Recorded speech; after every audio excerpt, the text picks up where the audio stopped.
Hi friends, welcome to our channel Veni foods.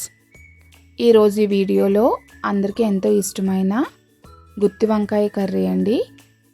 చాలా సింపుల్గా టేస్టీగా నా స్టైల్లో చేసి చూపిస్తాను. ఇప్పుడు ఈ కర్రీ చేసుకోవడానికి ముందుగా ప్యాన్ తీసుకోవాలి. దీనిలోకి 2 స్పూన్స్ పల్లీలు వేసుకొని వేపుకోవాలి. ఇవి కాస్త వేగిన తర్వాత దీనిలోకి 2 స్పూన్స్ నువ్వులను కూడా వేసుకొని వేయించుకోవాలి. ఇవి కూడా వేగిన తర్వాత 1/2 కప్పు కొబ్బరి ముక్కలను వేసుకోవాలండి. ఎండు కొబ్బరి ముక్కలను వేసుకొని వేపుకోవాలి. ఇవి వేగిన తర్వాత వీటన్నింటిని ఒక ప్లేట్లోకి తీసుకొని చల్లారపెట్టుకోండి. ఇప్పుడు ఒక గిన్నెలోకి 1 స్పూన్ సాల్ట్ వేసుకొని దానిలోకి మనం వంకాయలను ఈ విధంగా కట్ చేసుకొని వేసుకోవాలి. సో వేరే ప్యాన్ తీసుకొని దానిలోకి ఆయిల్ని వేసుకోవాలండి. ఆయిల్ వేడైన తర్వాత ఇలా కట్ చేసి పెట్టుకున్న వంకాయలను వేసుకోవాలి. దీనిలోకి 1/2 స్పూన్ సాల్ట్, 1/2 స్పూన్ పసుపు వేసుకొని ఒకసారి కలుపుకొని మంటను లో ఫ్లేమ్లో పెట్టుకొని మూత పెట్టుకొని మగ్గించుకోండి. ఇవి మగ్గే లోపల మనం మసాలా ప్రిపేర్ చేసుకుందాం. ఆల్రెడీ వేయించి పెట్టుకున్న పల్లీలు, నువ్వులు, ఎండు కొబ్బరి ఒక జార్లోకి వేసుకోవాలి. దానిలోకి నేను ఇక్కడ 2 పెద్ద సైజు ఉల్లిపాయలను ఇలా ఈ విధంగా కట్ చేసి వేసుకున్నానండి. 2 టమాటోలను కూడా కట్ చేసుకొని వేసుకోవాలి. ఇప్పుడు దీనిలోకి 1/2 స్పూన్ అల్లం వెల్లుల్లి paste, 1/2 spoon salt, 1 spoon Kashmiri chilli powder, 2 spoons ధనియాల పొడి, 1 స్పూన్ జీలకర్ర పొడి వేసుకొని మసాలా ప్రిపేర్ చేసి పెట్టుకుందాం. ఇప్పుడు మూత తీసుకొని వంకాయలను వేపుకోవాలండి. చూడండి కాస్త మగ్గాయి కదా. సో ఇంకాస్త మగ్గడానికి మరలా మూత పెట్టుకుందాం. ఇప్పుడు 1 or 2 మినిట్స్ తర్వాత మూత తీసుకొని వంకాయలను వేపుకోవాలి.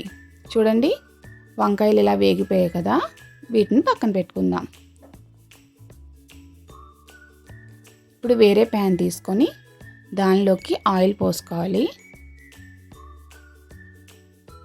చూడండి ఇలా మసాలా పేస్ట్ని మనం పేస్ట్ చేసి పెట్టుకున్నాం కదా. సో దాన్ని మనం ఈ ప్యాన్లోకి వేసుకొని వేపుకోవాలి. కాస్త వేగిన తర్వాత నేను ఆల్రెడీ పేస్ట్లో కాశ్మీరీ చిల్లీ పౌడర్ మాత్రమే వేసానండి, కారాన్ని వేయలేదు. ఇక్కడ నేను 1/2 స్పూన్ నార్మల్ కారాన్ని వేసుకొని వేపుకుంటున్నాను.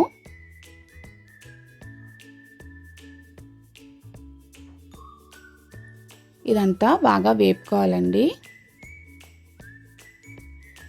ఇది బాగా వేగిన తర్వాత దీనిలోకి నేను కరివేపాకు కూడా వేసుకుంటున్నాను. వేసుకొని బాగా వేపుకోవాలి.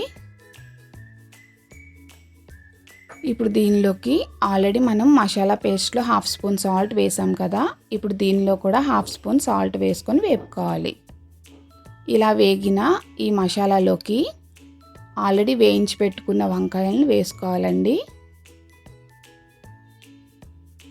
వేసుకొని మెల్లగా కలుపుకోండి, లేదంటే వంకాయలు విరిగిపోతాయి. సో మెల్లగా కలుపుకుంటూ వేపుకోవాలి.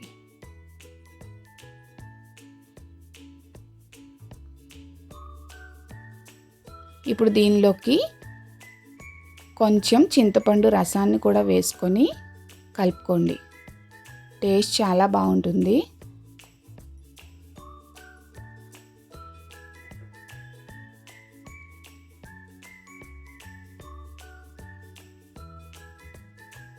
ఇప్పుడు వేగిన దీనిలోకి వాటర్ను పోసుకోవాలి.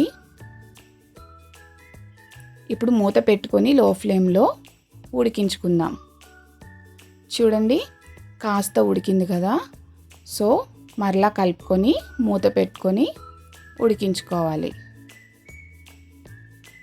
చూడండి ఆయిల్ అంతా పైకి తేలి గుత్తి వంకాయ అనేది ఆల్మోస్ట్ రెడీ అయిపోయింది. ఇప్పుడు మనం దీనిలోకి సన్నగా తరిగి పెట్టుకున్న కొత్తిమీరను కూడా వేసుకొని కాస్త కలుపుకొని చూడండి గుత్తి వంకాయ అనేది మనకి రెడీ అయిపోయింది. గ్రేవీ అనేది ఈ కన్సిస్టెన్సీలో ఉంటే సరిపోతుంది. అంతేనండి, చాలా సింపుల్గా చేసి చూపించాను కదా. సో మీకు ఈ వీడియో నచ్చినట్లయితే లైక్ చేయండి, షేర్ చేయండి, సబ్స్క్రైబ్ చేయండి. ఈ కర్రీ మనకి బగారా అన్నంలోకి, రైస్లోకి, చపాతీ అన్నిటిలోకి చాలా బాగుంటుందండి. ఒకసారి మీరు ఈ కర్రీ ట్రై చేసి అది ఎలా వచ్చిందో అనేది కామెంట్ చేసి చెప్పండి. సో మీరు మరిన్ని వీడియోస్ కోసం నా ఛానల్ను సబ్స్క్రైబ్ చేయండి. Thank you.